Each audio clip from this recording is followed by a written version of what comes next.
The Adventure of Wisteria Lodge. The Singular Experience of Mr. John Scott Eccles. The Tiger of San Pedro. By Arthur Conan Doyle. Narrated by Peter Silverleaf. 1. The Singular Experience of Mr. John Scott Eccles. I find it recorded in my notebook that it was a bleak and windy day towards the end of March in the year 1892. Holmes had received a telegram while we sat at our lunch, and he had scribbled a reply. He made no remark, but the matter remained in his thoughts, for he stood in front of the fire afterwards with a thoughtful face, smoking his pipe and casting an occasional glance at the message. Suddenly he turned upon me with a mischievous twinkle in his eyes. "I suppose, Watson, we must look upon you as a man of letters," said he. "How do you define the word grotesque?" "Strange, remarkable," I suggested. He shook his head at my definition. "There is surely something more than that," said he. "Some underlying suggestion of the tragic and the terrible. If you cast your mind back to some of those narratives with which you have afflicted a long-suffering public, you will recognize how often the grotesque has deepened into the criminal. Think of that little affair of the red-headed men. That was grotesque enough in the outset, and yet it ended in a desperate attempt at robbery. Or again, there was that most grotesque affair of the 5 orange pips, which led straight to a murderous conspiracy. The word puts me on the alert." "Have you it there?" I asked. He read the telegram aloud.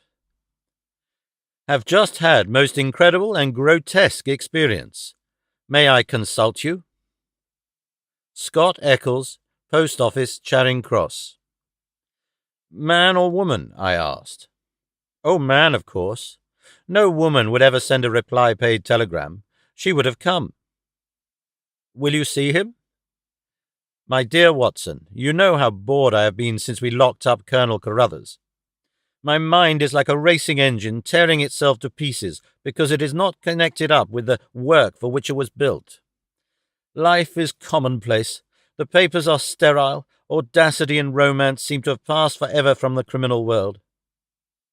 Can you ask me, then, whether I am ready to look into any new problem, however trivial it may prove? But here, unless I am mistaken, is our client." A measured step was heard upon the stairs, and a moment later a stout, tall, grey-whiskered and solemnly respectable person was ushered into the room. His life history was written in his heavy features and pompous manner. From his spats to his gold-rimmed spectacles, he was a conservative, a churchman, a good citizen, orthodox and conventional to the last degree. But some amazing experience had disturbed his native composure and left its traces in his bristling hair, his flushed, angry cheeks, and his flurried, excited manner. He plunged instantly into his business. "I have had a most singular and unpleasant experience, Mr. Holmes," said he. "Never in my life have I been placed in such a situation. It is most improper, most outrageous. I must insist upon some explanation." He swelled and puffed in his anger. "Pray sit down, Mr. Scott Eccles," said Holmes in a soothing voice. "May I ask, in the first place, why you came to me at all?" "Well, sir, it did not appear to be a matter which concerned the police, and yet, when you have heard the facts, you must admit that I could not leave it where it was. Private detectives are a class with whom I have absolutely no sympathy, but nonetheless, having heard your name—" "Quite so.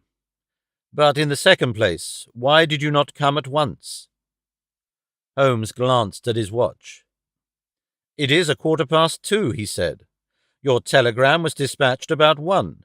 But no one can glance at your toilet and attire without seeing that your disturbance dates from the moment of your waking." Our client smoothed down his unbrushed hair and felt his unshaven chin. "You are right, Mr. Holmes. I never gave a thought to my toilet. I was only too glad to get out of such a house. But I have been running around making inquiries before I came to you. I went to the house agents, you know, and they said that Mr. Garcia's rent was paid up all right, and that everything was in order at Wisteria Lodge." "Come, come, sir," said Holmes, laughing. "You are like my friend Dr. Watson, who has a bad habit of telling his stories wrong end foremost. Please arrange your thoughts and let me know, in their due sequence, exactly what those events are which have sent you out unbrushed and unkempt, with dress boots and waistcoat buttoned awry, in search of advice and assistance." Our client looked down with a rueful face at his own unconventional appearance. "I am sure it must look very bad, Mr. Holmes, and I am not aware that in my whole life such a thing has ever happened before. But I will tell you the whole queer business, and when I have done so you will admit, I am sure, that there has been enough to excuse me." But his narrative was nipped in the bud. There was a bustle outside, and Mrs. Hudson opened the door to usher in two robust and official-looking individuals, one of whom was well known to us as Inspector Gregson of Scotland Yard, an energetic, gallant, and, within his limitations, a capable officer. He shook hands with Holmes and introduced his comrade as Inspector Baines of the Surrey Constabulary. "We're hunting together, Mr. Holmes, and our trail lay in this direction." He turned his bulldog eyes upon our visitor. "Are you Mr. John Scott Eccles of Popham House, Lee?" "I am." "We have been following you about all the morning." "You traced him through the telegram, no doubt," said Holmes. "Exactly, Mr. Holmes. We picked up the scent at Charing Cross Post Office and came on here." "But why do you follow me? What do you want?"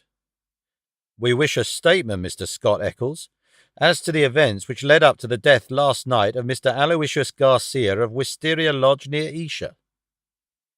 Our client had sat up with staring eyes, and every tinge of colour struck from his astonished face. "Dead? Did you say he was dead?" "Yes, sir, he is dead." "But how? An accident?" "Murder, if ever there was one upon earth." "Good God! This is awful. You don't mean that I am suspected?" "A letter of yours was found in the dead man's pocket, and we know by it that you had planned to pass last night at his house." "So I did." "Oh, you did you?" Out came the official notebook. "Wait a bit, Gregson," said Sherlock Holmes. "All you desire is a plain statement, is it not? And it is my duty to warn Mr. Scott Eccles that it may be used against him." "Mr. Eccles was going to tell us about it when you entered the room. I think, Watson, a brandy and soda would do him no harm.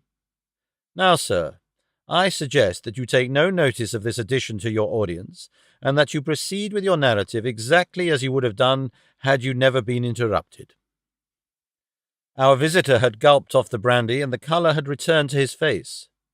With a dubious glance at the inspector's notebook, he plunged at once into his extraordinary statement. "I am a bachelor," said he, "and being of a sociable turn, I cultivate a large number of friends. Among these are the family of a retired brewer called Melville, living at Albemarle Mansion, Kensington. It was at his table that I met some weeks ago a young fellow named Garcia.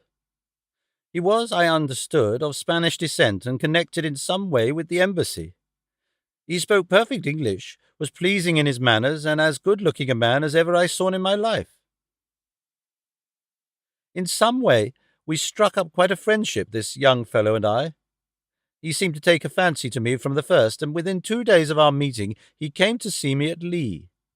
One thing led to another, and it ended in his inviting me out to spend a few days at his house, Wisteria Lodge, between Esher and Oxshott.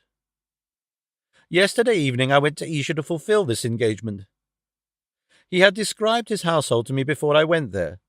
He lived with a faithful servant, a countryman of his own, who looked after all his needs. This fellow could speak English and did his housekeeping for him.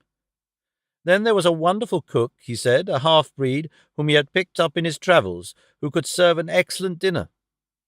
I remember that he remarked what a queer household it was to find in the heart of Surrey, and that I agreed with him, though it has proved a good deal queerer than I thought."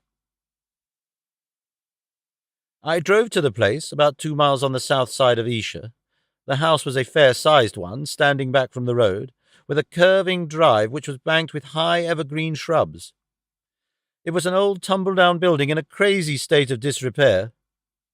When the trap pulled up on the grass-grown drive in front of the blotched and weather-stained door, I had doubts as to my wisdom in visiting a man whom I knew so slightly. He opened the door himself, however, and greeted me with a great show of cordiality. I was handed over to the manservant, a melancholy, swarthy individual who led the way, my bag in his hand, to my bedroom. The whole place was depressing. Our dinner was tete-a-tete, and though my host did his best to be entertaining, his thoughts seemed to continually wander, and he talked so vaguely and wildly that I could hardly understand him. He continually drummed his fingers on the table, gnawed his nails, and gave other signs of nervous impatience. The dinner itself was neither well served nor well cooked, and the gloomy presence of the taciturn servant did not help to enliven us. I can assure you that many times in the course of the evening I wished that I could invent some excuse which could take me back to Lee. One thing comes back to my memory which may have a bearing upon the business that you two gentlemen are investigating. I thought nothing of it at the time. Near the end of dinner, a note was handed in by the servant. I noticed that after my host had read it, he seemed even more distrait and strange than before. He gave up all pretense of conversation and sat, smoking endless cigarettes, lost in his own thoughts. But he made no remark as to the contents. About 11 I was glad to go to bed. Some time later, Garcia looked in at my door. The room was dark at the time, and asked me if I had rung. I said that I had not. He apologized for having disturbed me so late, saying that it was nearly 1 o'clock. I dropped off after this and slept soundly all night. And now I come to the amazing part of my tale. When I woke, it was broad daylight. I glanced at my watch, and the time was nearly 9. I had particularly asked to be called at 8, so I was very much astonished at this forgetfulness. I sprang up and rang for the servant. There was no response. I rang again and again with the same result. Then I came to the conclusion that the bell was out of order. I huddled on my clothes and hurried downstairs in an exceedingly bad temper to order some hot water. You can imagine my surprise when I found that there was no one there. I shouted in the hall. There was no answer. Then I ran from room to room. All were deserted. My host had shown me which was his bedroom the night before, so I knocked at the door. No reply. I turned the handle and walked in. The room was empty, and the bed had never been slept in. He had gone with the rest. The foreign host, the foreign footman, the foreign cook, all had vanished in the night. That was the end of my visit to Wisteria Lodge. Sherlock Holmes was rubbing his hands and chuckling as he added this bizarre incident to his collection of strange episodes. "Your experience is, so far as I know, perfectly unique," said he. "May I ask, sir, what you did then?" I was furious. My first idea was that I'd been the victim of some absurd practical joke. I packed my things, banged the hall door behind me, and set off for Esher with my bag in my hand. I called at Allen Brothers, the chief land agents in the village, and found that it was from this firm that the villa had been rented. It struck me that the whole proceeding could hardly be for the purpose of making a fool of me, and that the main object must be to get out of the rent. It is late in March, so quarter day is at hand. But this theory would not work. The agent was obliged to me for my warning, but told me that the rent had been paid in advance. Then I made my way to town and called at the Spanish embassy. The man was unknown there. After this, I went to see Melville, at whose house I had first met Garcia, but I found that he really knew rather less about him than I did. Finally, when I got your reply to my wire, I came out to you, since I gather that you are a person who gives advice in difficult cases. But now, Mr. Inspector, I understand from what you said when you entered the room that you can carry the story on and that some tragedy had occurred. I can assure you that every word I have said is the truth, and that, outside of what I have told you, I know absolutely nothing about the fate of this man. My only desire is to help the law in every possible way." "I'm sure of it, Mr. Scott Eccles. I am sure of it," said Inspector Gregson in a very amiable tone. I am bound to say that everything which you have said agrees very closely with the facts as they have come to our notice. For example, there was that note which arrived during dinner. Did you chance to observe what became of it? Yes, I did. Garcia rolled it up and threw it into the fire. What do you say to that, Mr. Baines? The country detective was a stout, puffy red man whose face was only redeemed from grossness by two extraordinarily bright eyes, almost hidden behind the heavy creases of cheek and brow.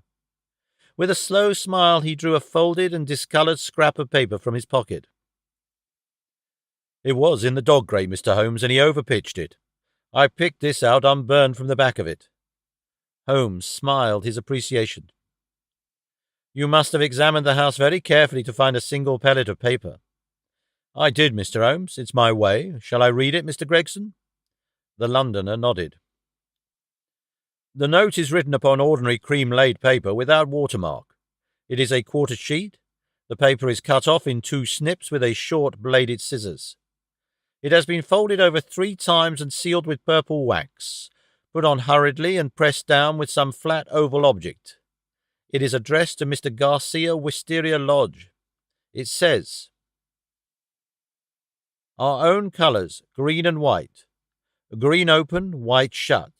Main stair, first corridor, 7th right, green baize. Godspeed. D. It is a woman's writing, done with a sharp-pointed pen, but the address is either done with another pen or by someone else. It is thicker and bolder, as you see. A very remarkable note, said Holmes, glancing it over. I must compliment you, Mr. Baines, upon your attention to detail in your examination of it.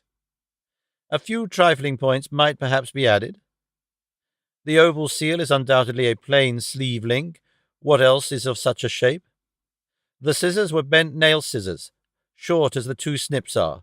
You can see distinctly the same slight curve in each. The country detective chuckled. I thought I had squeezed all the juice out of it, but I see there was a little over, he said. I am bound to say that I make nothing of the notes except that there was something on hand, and that a woman, as usual, was at the bottom of it. Mr. Scott Eccles had fidgeted in his seat during this conversation. I am glad you found the note, since it corroborates my story, said he. But I beg to point out that I have not yet heard what has happened to Mr. Garcia, nor what has become of his household. As to Garcia, said Gregson, that is easily answered. He was found dead this morning upon Oxshott Common, nearly a mile from his home. His head had been smashed to a pulp by heavy blows of a sandbag or some such instrument, which had crushed rather than wounded.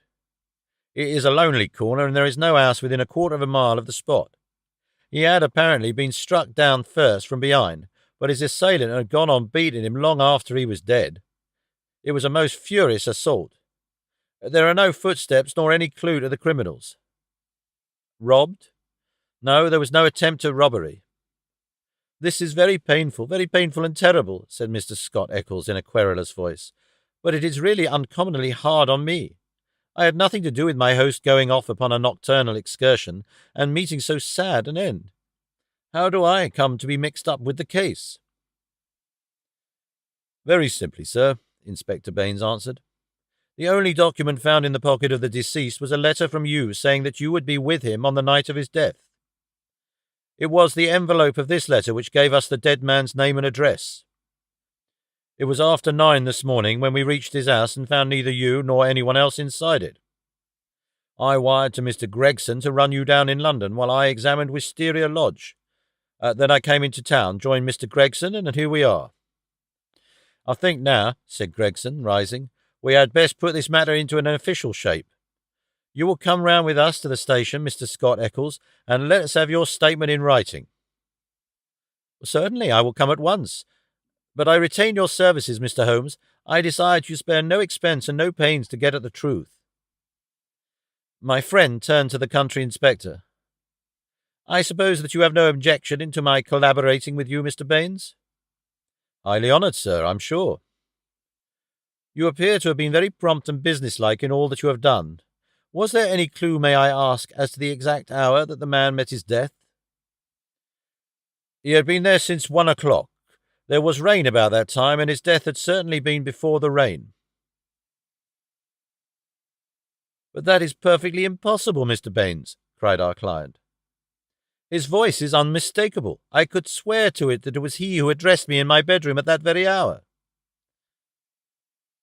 Remarkable, but by no means impossible, said Holmes, smiling.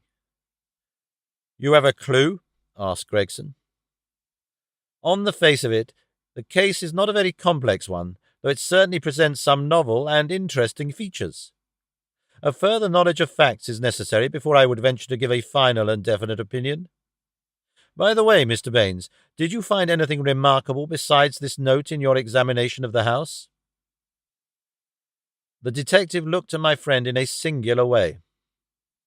There were, said he, one or two very remarkable things. Perhaps when I have finished at the police station, you would care to come out and give me your opinion of them. I am entirely at your service, said Sherlock Holmes, ringing the bell. You will show these gentlemen out, Mrs. Hudson, and kindly send the boy with this telegram. He is to pay a 5-shilling reply. We sat for some time in silence after our visitors had left. Holmes smoked hard, with his brows drawn down over his keen eyes, and his head thrust forward in the eager way characteristic of the man. Well, Watson, he asked, turning suddenly upon me, what do you make of it? I can make nothing of this mystification of Scott Eccles. But the crime? Well, taken with the disappearance of the man's companions, I should say that they were in some way concerned in the murder and had fled from justice. That is certainly a possible point of view. On the face of it, you must admit, however, that it is very strange that his 2 servants should have been in a conspiracy against him and should have attacked him on the one night when he had a guest. They had him alone at their mercy every other night in the week. Then why did they fly? Quite so. Why did they fly? There is a big fact. Another big fact is the remarkable experience of our client, Scott Eccles. Now, my dear Watson, is it beyond the limits of human ingenuity to furnish an explanation which would cover both of these big facts? If it were one which would also admit of the mysterious note, with its very curious phraseology, why, then it would be worth accepting as a temporary hypothesis. If the fresh facts which come to our knowledge all fit themselves into the scheme, then our hypothesis may gradually become a solution. But what is our hypothesis? Holmes leaned back in his chair with half-closed eyes. You must admit, my dear Watson, that the idea of a joke is impossible. There were grave events afoot, as the sequel showed, and the coaxing of Scott Eccles to Wisteria Lodge had some connection with them. But what possible connection? Let us take it link by link. There is, on the face of it, something unnatural about this strange and sudden friendship between the young Spaniard and Scott Eccles. It was the former who forced the pace. He called upon Eccles at the other end of London on the very day after he first met him, and he kept in close touch with him until he got him down to Esher. Now, what did he want with Eccles? What could Eccles supply? I see no charm in the man. He is not particularly intelligent, not a man likely to be congenial to a quick-witted Latin. Why, then, was he picked out from all the other people whom Garcia met as particularly suited to his purpose? Has he any one outstanding quality? I say that he has. He is the very type of conventional British respectability, and the very man as a witness to impress another Briton. You saw yourself how neither of the inspectors dreamed of questioning his statement. Extraordinary as it was. But what was he to witness? Nothing, as things turned out, but everything had they gone another way. That is how I read the matter. I see, he might have proved an alibi. Exactly, my dear Watson, he might have proved an alibi. We will suppose, for argument's sake, that the household of Wisteria Lodge are confederates in some design. The attempt, whatever it may be, is to come off, we will say, before 1 o'clock. By some juggling of the clocks, it is quite possible that they may have got Scott Eccles to bed earlier than he thought, but in any case it is likely that when Garcia went out of his way to tell him that it was 1, it was really not more than 12. If Garcia could do whatever he had to do and be back by the hour mentioned, he had evidently a powerful reply to any accusation. Here was this irreproachable Englishman ready to swear in any court of law that the accused was in the house all the time. It was an insurance against the worst. Yes, I see that. But how about the disappearance of the others? I have not all my facts yet, but I do not think that there are any insuperable difficulties. Still, it is an error to argue in front of your data. You find yourself insensibly twisting them round to fit your theories. And the message? How did it run? Our own colors, green and white. Sounds like racing. Green open, white shut. That is clearly a signal. Main stair, first corridor, seventh right, green bays. This is an assignation. We may find a jealous husband at the bottom of it all. It was clearly a dangerous quest. She would not have said Godspeed had it not been so. D. That should be a guide. The man was a Spaniard. I suggest that D stands for Dolores, a common female name in Spain. Good, Watson, very good, but quite inadmissible. A Spaniard would write to a Spaniard in Spanish. The writer of this note is certainly English. Well, we can only possess our soul in patience until this excellent inspector come back for us. Meanwhile, we can thank our lucky fate, which has rescued us for a few short hours from the insufferable fatigues of idleness. An answer had arrived to Holmes's telegram before our Surrey officer had returned. Holmes read it and was about to place it in his notebook when he caught a glimpse of my expectant face. He tossed it across with a laugh. "We are moving in exalted circles," said he. The telegram was a list of names and addresses. Lord Harringby, the Dingle. Sir George Folliot, Oxshott Towers. Mr. Hines, J.P., Purdy Place. Mr. James Baker Williams, Forton Old Hall. Mr. Henderson, High Gable. Reverend Joshua Stone, Nether Walsling. "This is a very obvious way of limiting our field of operations," said Holmes. "No doubt Baines, with his methodical mind, has already adopted some similar plan." "I don't quite understand." "Well, my dear fellow, we have already arrived at the conclusion that the message received by Garcia at dinner was an appointment or an assignation. Now, if the obvious reading of it is correct, and in order to keep the tryst, one has to ascend a main stair and seek the seventh door in a corridor, it is perfectly clear that the house is a very large one. It is equally certain that this house cannot be more than a mile or two from Oxshott, since Garcia was walking in that direction and hoped, according to my reading of the facts, to be back in Wisteria Lodge in time to avail himself of an alibi, which would only be valid up to 1 o'clock. As the number of large houses close to Oxshott must be limited, I adopted the obvious method of sending to the agents mentioned by Scott Eccles and obtaining a list of them. Here they are in this telegram, and the other end of our tangled skein must lie among them. It was nearly 6 o'clock before we found ourselves in the pretty Surrey village of Esher, with Inspector Baines as our companion. Holmes and I had taken things for the night, and found comfortable quarters at the Bull. Finally, we set out in the company of the detective on our visit to Wisteria Lodge. It was a cold, dark March evening with a sharp wind and a fine rain beating upon our faces.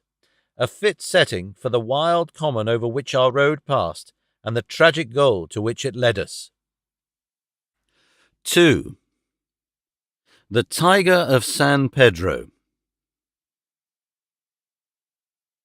A cold and melancholy walk of a couple of miles brought us to a high wooden gate, which opened into a gloomy avenue of chestnuts.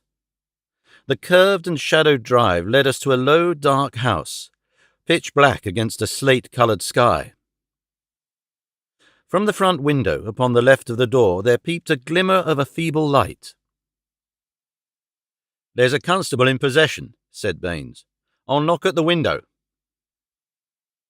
He stepped across the grass plot and tapped with his hand on the pane. Through the fogged glass I dimly saw a man spring up from a chair beside the fire, and heard a sharp cry from within the room. An instant later a white-faced, hard-breathing policeman had opened the door, the candle wavering in his trembling hand. "What's the matter, Walters?" asked Baines sharply. The man mopped his forehead with his handkerchief and gave a long sigh of relief. "I'm glad you've come, sir. It's been a long evening, and I don't think my nerve is as good as it was." "Your nerve, Walters? I should have not thought that you had a nerve in your body." "Well, sir, it's this lonely, silent house and the queer thing in the kitchen. That when you tapped at the window, I thought it had come again." "That what had come again?" "The devil, sir, for all I know. It was at the window." "What was at the window, and when?" "It was just about 2 hours ago. The light was just fading. I was sitting reading in the chair. I don't know what made me look up, but there was a face looking in at me through the lower pane. Lord, sir, what a face it was! I'll see it in my dreams." "Tut, tut, Walters. This is not talk for a police constable." "I know, sir, I know. But it shook me, sir, and there's no use to deny it. It wasn't black, sir, nor was it white, nor any colour that I know, but a kind of queer shade like clay with a splash of milk in it. Then there was the size of it. It was twice yours, sir. And the look of it. The great staring goggle eyes and the line of white teeth like a hungry beast. I tell you, sir, I couldn't move a finger nor get my breath till it whisked away and was gone.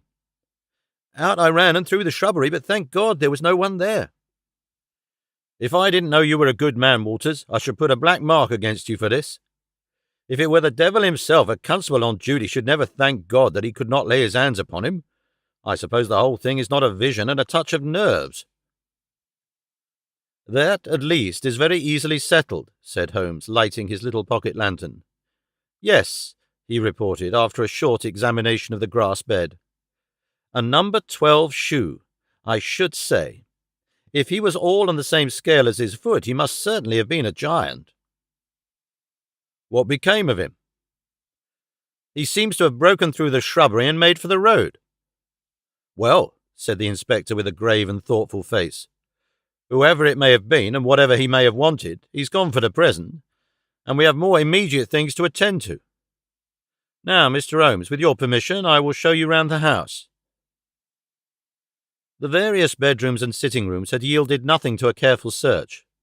Apparently the tenants had brought little or nothing with them, and all the furniture down to the smallest details had been taken over with the house. A good deal of the clothing with the stamp of Marks & Co., High Holborn, had been left behind. Telegraphic inquiries had been already made which showed that Marks knew nothing of his customer save that he was a good payer. Odds and ends, some pipes, a few novels, 2 of them in Spanish, an old-fashioned pin-fire revolver, and a guitar were among the personal property. "Nothing in all this," said Baines, stalking, candle in hand, from room to room. "But now, Mr. Holmes, I invite your attention to the kitchen." It was a gloomy, high-ceilinged room at the back of the house, with a straw litter in one corner, which served apparently as a bed for the cook. The table was piled with half-eaten dishes and dirty plates, the debris of last night's dinner. "Look at this," said Baines. "What do you make of it?" He held up his candle before an extraordinary object which stood at the back of the dresser. It was so wrinkled and shrunken and withered that it was difficult to say what it might have been. One could but say that it was black and leathery, and that it bore some resemblance to a dwarfish human figure. At first, as I examined it, I thought that it was a mummified Negro baby, and then it seemed a very twisted and ancient monkey. Finally, I was left in doubt as to whether it was animal or human. A double band of white shells was strung round the centre of it. "Very interesting. Very interesting indeed," said Holmes, peering at this sinister relic. "Anything more?" In silence, Baines led the way to the sink and held forward his candle. The limbs and body of some large white bird, torn savagely to pieces with the feathers still on, were littered all over it. Holmes pointed to the wattles on the severed head. "A white cock," said he. "Most interesting. It is really a very curious case." But Mr. Baines had kept his most sinister exhibit to the last. From under the sink he drew a zinc pail which contained a quantity of blood. Then from the table he took a platter heaped with small pieces of charred bone. "Something has been killed and something has been burned. We raked all these out of the fire. We had a doctor in this morning. He says that they are not human." Holmes smiled and rubbed his hands. "I must congratulate you, Inspector, on handling so distinctive and instructive a case. Your powers, if I may say so without offence, seem superior to your opportunities." Inspector Baines' small eyes twinkled with pleasure. "You're right, Mr. Holmes. We stagnate in the provinces. A case of this sort gives a man a chance, and I hope that I shall take it. What do you make of these bones?" "A lamb, I should say, or a kid." "And a white cock?" "Curious, Mr. Baines, very curious. I should say almost unique." "Yes, sir. There must have been some very strange people with some very strange ways in this house. One of them is dead. Did his companions follow him and kill him? If they did, we should have them, for every port is watched. But my own views are different. Yes, sir, my own views are very different." "You have a theory, then?" "And I'll work it myself, Mr. Holmes. It is only due to my own credit to do so. Your name is made, but I have still to make mine. I should be glad to be able to say afterwards that I had solved it without your help." Holmes laughed good-humouredly. "Well, well, Inspector," said he. "Do you follow your path, and I will follow mine. My results are always very much at your service if you care to apply to me for them. I think that I have seen all that I wish in this house, and that my time may be more profitably employed elsewhere. Au revoir, and good luck." I could tell by numerous subtle signs, which might have been lost upon anyone but myself, that Holmes was on a hot scent. As impassive as ever to the casual observer, there were nonetheless a subdued eagerness and suggestion of tension in his brightened eyes and brisker manner which assured me that the game was afoot. After his habit he said nothing, and after mine I asked no questions. Sufficient for me to share the sport and lend my humble help to the capture without distracting that intent brain with needless interruption. All would come round to me in due time. I waited, therefore, but to my ever-deepening disappointment I waited in vain. Day succeeded day, and my friend took no step forward. One morning he spent in town, and I learned from a casual reference that he had visited the British Museum. Save for this one excursion, he spent his days in long and often solitary walks, or in chatting with a number of village gossips whose acquaintance he had cultivated. "I'm sure, Watson, a week in the country will be invaluable to you," he remarked. "It is very pleasant to see the first green shoots upon the hedges and the catkins on the hazels once again. With a spade, a tin box, and an elementary book on botany, there are instructive days to be spent." He prowled about with this equipment himself, but it was a poor show of plants which he would bring back of an evening. Occasionally, in our rambles, we came across Inspector Baines. His fat, red face wreathed itself in smiles, and his small eyes glittered as he greeted my companion. He said little about the case, but from the little we gathered that he also was not dissatisfied at the course of events. I must admit, however, that I was somewhat surprised when, some 5 days after the crime, I opened my morning paper to find in large letters, "The Oxshott Mystery. A solution. Arrest of supposed assassin."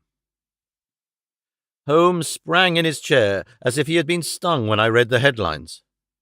"By Jove!" he cried. "You don't mean that Baines has got him?"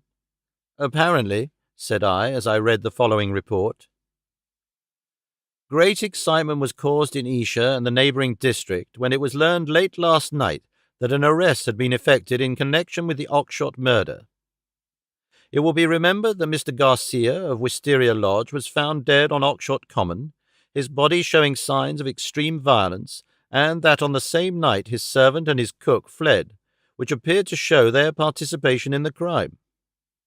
It was suggested, but never proved, that the deceased gentleman may have had valuables in the house, and that their abstraction was the motive of the crime. Every effort was made by Inspector Baines, who has the case in hand, to ascertain the hiding place of the fugitives, and he had good reason to believe that they had not gone far, but were lurking in some retreat which had been already prepared. It was certain from the first, however, that they would eventually be detected, as the cook, from the evidence of 1 or 2 tradespeople who have caught a glimpse of him through the window, was a man of most remarkable appearance, being a huge and hideous mulatto with yellowish features of a pronounced negroid type. This man has been seen since the crime, for he was detected and pursued by Constable Waters on the same evening, when he had the audacity to revisit Wisteria Lodge. Inspector Baines, considering that such a visit must have some purpose in view and was likely, therefore, to be repeated, abandoned the house but left an ambuscade in the shrubbery. The man walked into the trap and was captured last night after a struggle in which Constable Downing was badly bitten by the savage. We understand that when the prisoner is brought before the magistrates, a remand will be applied for by the police, and that great developments are hoped for from his capture." "Really, we must see Baines at once," cried Holmes, picking up his hat. "We will just catch him before he starts." We hurried down the village street and found, as we had expected, that the inspector was just leaving his lodgings. "You've seen the paper, Mr. Holmes?" he asked, holding one out to us. "Yes, Baines, I've seen it. Pray don't think it a liberty if I give you a word of friendly warning." "Of warning, Mr. Holmes?" "I have looked into this case with some care, and I am not convinced that you are on the right lines. I don't want you to commit yourself too far unless you are sure." "You are very kind, Mr. Holmes. I assure you I speak for your good." It seemed to me that something like a wink quivered for an instant over one of Baines's tiny eyes. "We agreed to work on our own lines, Mr. Holmes. That's what I'm doing." "Oh, very good," said Holmes. "Don't blame me." "No, sir, I believe you mean well by me. But we all have our own systems, Mr. Holmes. You have yours, and maybe I have mine. Let us say no more about it. You're welcome always to my news. This fellow is a perfect savage, as strong as a cart horse and as fierce as the devil. He chewed Downing's thumb nearly off before they could master him. He hardly speaks a word of English, and we can get nothing out of him but grunts." "And you think you have evidence that he murdered his late master?" "I don't say so, Mr. Holmes, I don't say so. We all have our little ways. You try yours, and I will try mine. That's the agreement." Holmes shrugged his shoulders as we walked away together. "I can't make the man out. He seems to be riding for a fall. Well, as he says, we must each try our own way and see what comes of it. But there's something in Inspector Baines which I can't quite understand." "Just sit down in that chair, Watson," said Sherlock Holmes, when we had returned to our apartment at the Bull. "I want to put you in touch with the situation, as I may need your help tonight. Let me show you the evolution of this case so far as I have been able to follow it. Simple as it has been in its leading features, it has nonetheless presented surprising difficulties in the way of an arrest. There are gaps in that direction which we have still to fill. We will go back to the note which was handed in to Garcia upon the evening of his death. We may put aside this idea of Baines's that Garcia's servants were concerned in the matter. The proof of this lies in the fact that it was he who had arranged for the presence of Scott Eccles, which could only have been done for the purpose of an alibi. It was Garcia, then, who had an enterprise, and apparently a criminal enterprise, in hand that night in the course of which he met his death. I say criminal, because only a man with a criminal enterprise desires to establish an alibi. Who, then, is most likely to have taken his life? Surely the person against whom the criminal enterprise was directed. So far, it seems to me that we are on safe ground. We can now see a reason for the disappearance of Garcia's household. They were all confederates in the same unknown crime. If it came off when Garcia returned, any possible suspicion would be warded off by the Englishman's evidence, and all would be well. But the attempt was a dangerous one, and if Garcia did not return by a certain hour, it was probable that his own life had been sacrificed. It had been arranged, therefore, that in such a case his two subordinates were to make for some prearranged spot where they could escape investigation and be in a position afterwards to renew their attempt. That would fully explain the facts, would it not? The whole inexplicable tangle seemed to straighten out before me. I wondered, as I always did, how it had not been obvious to me before. But why should one servant return? We can imagine that in the confusion of flight, something precious, something which he could not bear to part with, had been left behind. That would explain his persistence, would it not? Well, what is the next step? The next step is the note received by Garcia at the dinner. It indicates a confederate at the other end. Now, where was the other end? I have already shown you that it could only lie in some large house, and that the number of large houses is limited. My first days in this village were devoted to a series of walks in which, in the intervals of my botanical researches, I made a reconnaissance of all the large houses and an examination of the family history of the occupants. One house, and only one, riveted my attention. It is the famous old Jacobean Grange of High Gable, 1 mile on the farther side of Oxshott, and less than half a mile from the scene of the tragedy. The other mansions belong to prosaic and respectable people who live far aloof from romance.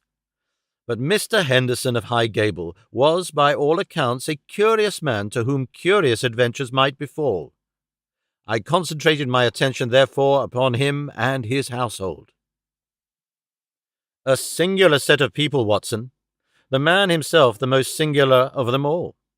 I managed to see him on a plausible pretext, but I seemed to read in his dark, deep-set, brooding eyes that he was perfectly aware of my true business. He is a man of 50, strong, active, with iron-grey hair, great bunched black eyebrows, the step of a deer and the air of an emperor. A fierce, masterful man with a red-hot spirit behind his parchment face. He is either a foreigner or has lived long in the tropics, for he is yellow and sapless, but tough as whipcord. His friend and secretary, Mr. Lucas, is undoubtedly a foreigner, chocolate-brown, wily, suave, and cat-like, with a poisonous gentleness of speech. You see, Watson, we have come already upon 2 sets of foreigners, one at Wisteria Lodge and one at High Gable. So our gaps are beginning to close. These 2 men, close and confidential friends, are the centre of the household, but there is one other person who, for our immediate purpose, may be even more important. Henderson has 2 children, girls of 11 and 13. Their governess is a Miss Burnett, an Englishwoman of 40 or thereabouts. There is also one confidential manservant. This little group forms the real family, for they travel about together, and Henderson is a great traveller, always on the move. It is only within the last weeks that he has returned after a year's absence to High Gable. I may add that he is enormously rich, and whatever his whims may be, he can very easily satisfy them. For the rest, his house is full of butlers, footmen, maidservants, and the usual overfed, underworked staff of a large English country house. So much I learned partly from village gossip and partly from my own observation. There are no better instruments than discharged servants with a grievance, and I was lucky enough to find one. I call it luck, but it would not have come my way had I not been looking out for it. As Baines remarks, we all have our systems. It was my system which enabled me to find John Warner, a late gardener of High Gable, sacked in a moment of temper by his imperious employer. He, in turn, had friends among the indoor servants who unite in their fear and dislike of their master. So I had my key to the secrets of the establishment. Curious people, Watson. I don't pretend to understand it all yet, but very curious people anyway. It's a double-winged house, and the servants live on one side, the family on the other. There's no link between the two, save for Henderson's own servant, who serves the family's meals. Everything is carried to a certain door, which forms the one connection. Governess and children hardly go out at all, except into the garden. Henderson never by any chance walks alone. His dark secretary is like his shadow. The gossip among the servants is that their master is terribly afraid of something. Sold his soul to the devil in exchange for money, says Warner, and expects his creditor to come up and claim his own. Where they come from or who they are, nobody has an idea. They are very violent. Twice Henderson has lashed out at folk with his dog whip, and only his long purse and heavy compensation have kept him out of the courts. Well now, Watson, Let us judge the situation by this new information. We may take it that the letter came out of this strange household and was an invitation to Garcia to carry out some attempt which had already been planned. Who wrote the note? It was someone within the citadel, and it was a woman. Who then but Miss Burnett, the governess? All our reasoning seems to point that way. At any rate, we may take it as a hypothesis and see what consequences it would entail. I may add that Miss Burnett's age and character make it certain that my first idea, that there might be a love interest in our story, is out of the question. If she wrote the note, she was presumably the friend and confederate of Garcia. What, then, might she be expected to do if she heard of his death? If he met it in some nefarious enterprise, her lips might be sealed.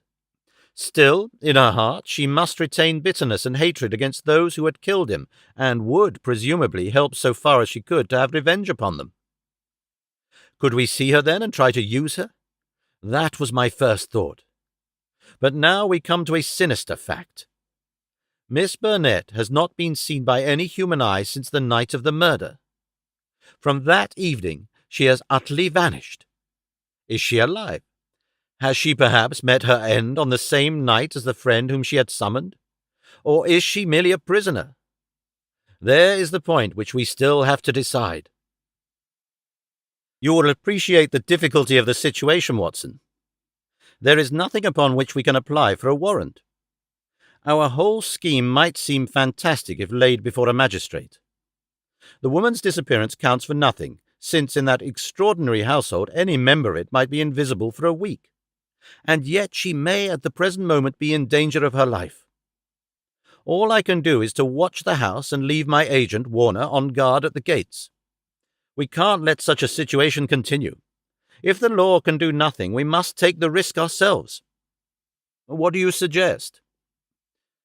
I know which is her room. It is accessible from the top of an outhouse. My suggestion is that you and I go tonight and see if we can strike at the very heart of the mystery. It was not, I must confess, a very alluring prospect. The old house with its atmosphere of murder, the singular and formidable inhabitants, the unknown dangers of the approach, and the fact that we were putting ourselves legally in a false position, all combined to damp my ardour. But there was something in the ice-cold reasoning of Holmes which made it impossible to shrink from any adventure which he might recommend.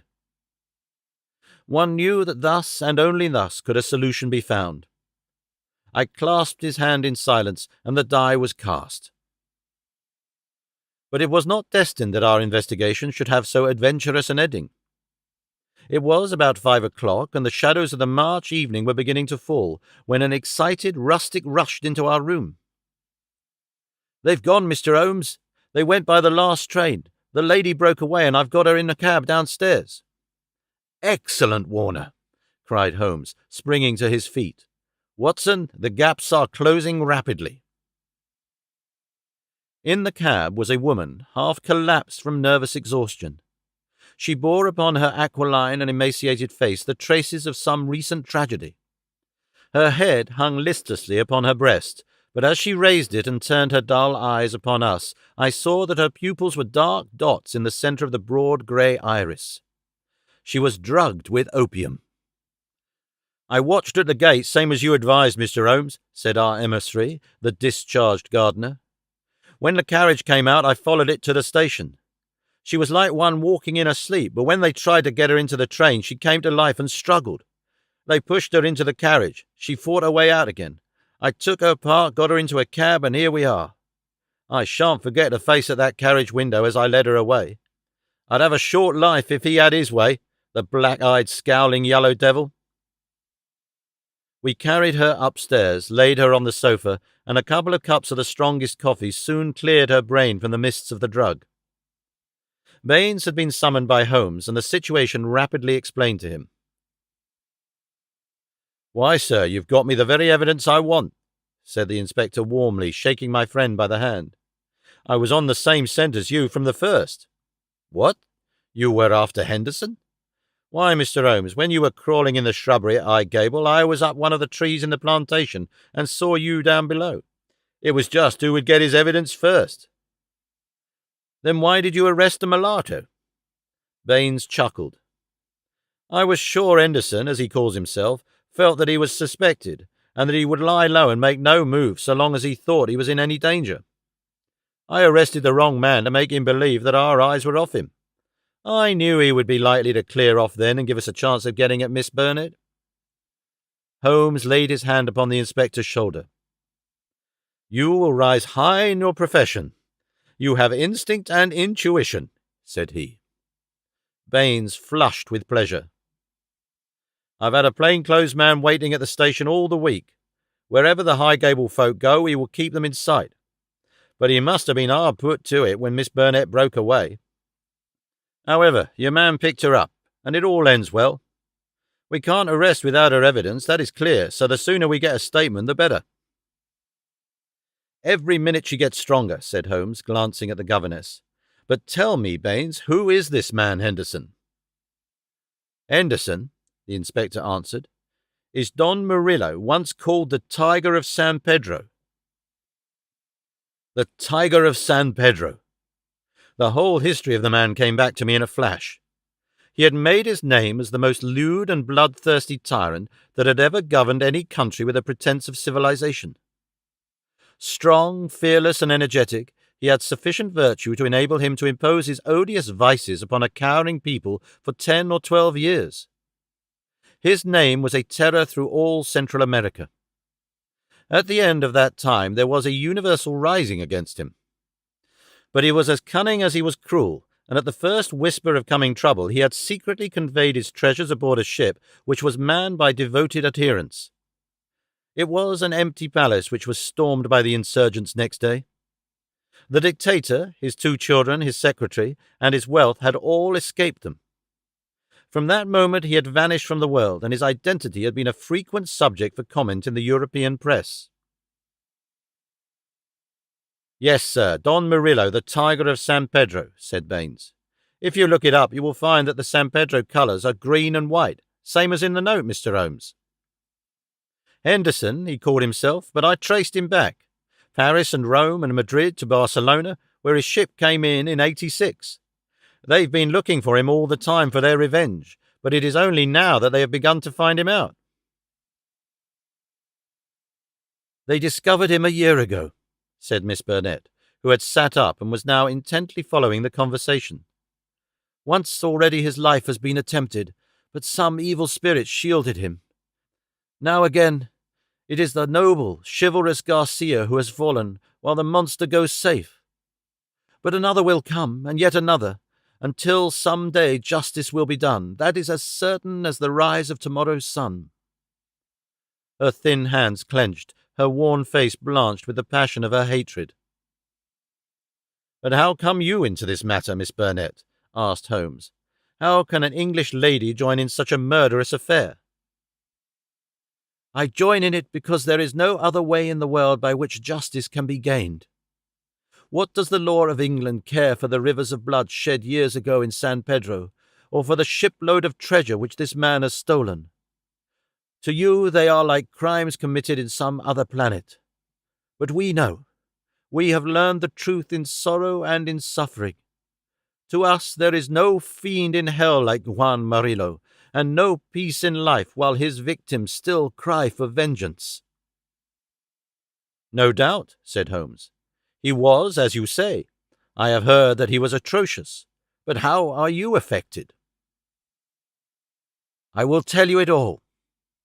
This villain's policy was to murder, on one pretext or another, every man who showed such promise that he might in some time come to be a dangerous rival. My husband, yes, my real name is Signora Victoria Durando, was the San Pedro minister in London. He met me and married me there. A nobler man never lived upon earth. Unhappily, Murillo heard of his excellence, recalled him on some pretext, and had him shot. With a premonition of his fate, he had refused to take me with him. His estates were confiscated, and I was left with a pittance and a broken heart. Then came the downfall of the tyrant.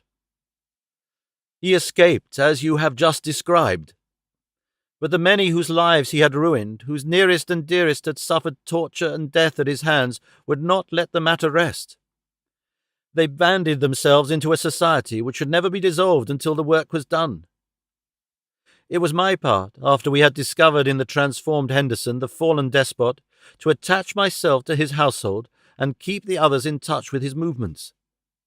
This I was able to do by securing the position of governess in his family. He little knew that the woman who faced him at every meal was the woman whose husband he had hurried at an hour's notice into eternity. I smiled on him, did my duty to his children, and bided my time. An attempt was made in Paris and failed. We zigzagged swiftly here and there over Europe to throw off the pursuers, and finally returned to this house, which he had taken upon his first arrival in England. But here also the ministers of justice were waiting. Knowing that he would return there, Garcia, who is the son of the former highest dignitary in San Pedro, was waiting with 2 trusty companions of humble station, all 3 fired with the same reasons for revenge. He could do little during the day, for Murillo took every precaution and never went out save with his satellite Lucas, or Lopez, as he was known in the days of his greatness. At night, however, he slept alone, and the avenger might find him.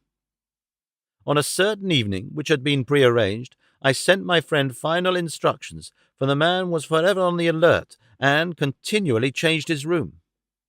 I was to see that the doors were open, and the signal of a green or white light in a window which faced the drive was to give notice if all was safe or if the attempt had better be postponed.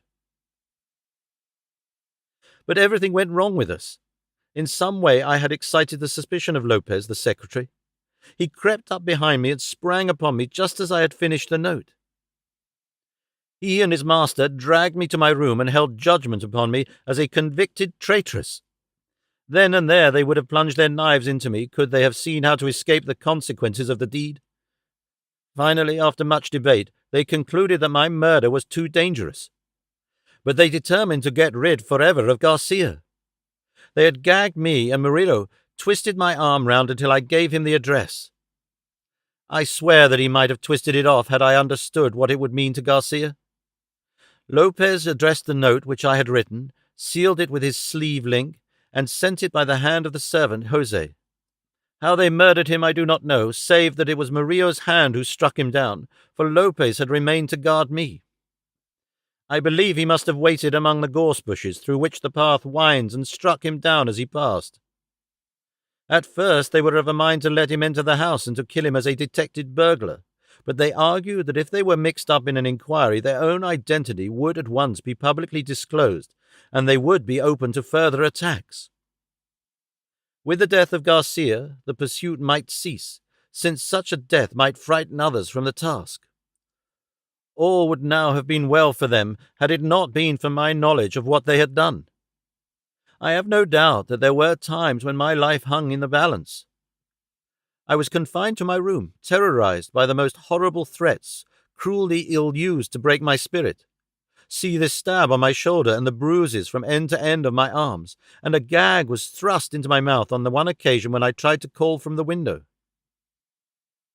For 5 days this cruel imprisonment continued, with hardly enough food to hold body and soul together.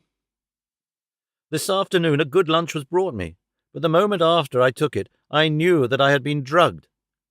In a sort of dream I remember being half led, half carried to the carriage. In the same state I was conveyed to the train.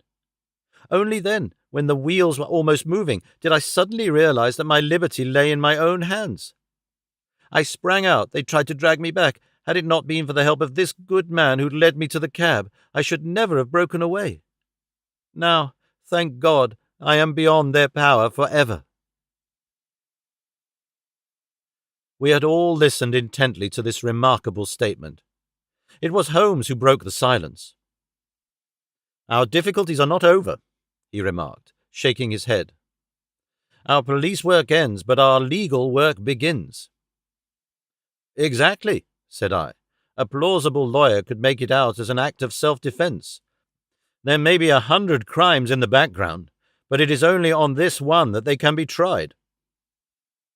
"Come, come," said Baines cheerily. "I think better of the law than that. Self-defense is one thing. To entice a man in cold blood with the object of murdering him is another, whatever danger you may fear from him. No, no, we shall all be justified when we see the tenants of High Gable at the next Guildford Assizes.